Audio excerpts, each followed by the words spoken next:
ঈগলের 40 বছর বয়স হয়ে যাওয়ার পর সে একটা সমস্যার সম্মুখীন হয়।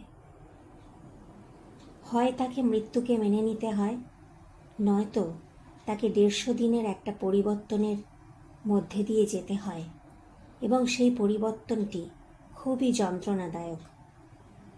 যদি সে পরিবর্তন মেনে নেয় তাহলে তাকে পাহাড়ের চূড়োয় চলে যেতে হয়। সেখানে সে তার পুরনো ঠোঁটটাকে ঠুকে ঠুকে ভেঙে ফেলে, তারপর নতুন ঠোঁট গজায়। নতুন ঠোঁট গজানোর পর সে তার নতুন ঠোঁট দিয়ে পুরনো নখগুলোকে উপড়ে ফেলে। নতুন নখ গজাবার পর শুরু হয় পালক পরিবর্তনের পালা। এই 150 দিনের প্রক্রিয়াটি সম্পন্ন হওয়ার পর ঈগল নতুন যৌবন ফিরে পায়।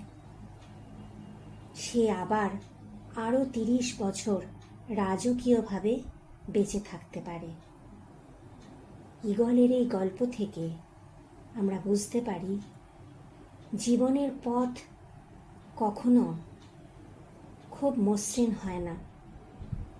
সমস্ত বাধা বিঘ্নকে অতিক্রম করতে গেলে প্রতিকূলতার সাথে আমাদের লড়তে হয়, কিন্তু যদি আমরা জয়লাভ করি তাহলে শুধু যে বাধা বিঘ্নগুলোই সরে যায় তা নয়, আমরা নতুন জীবনও পেতে পারি।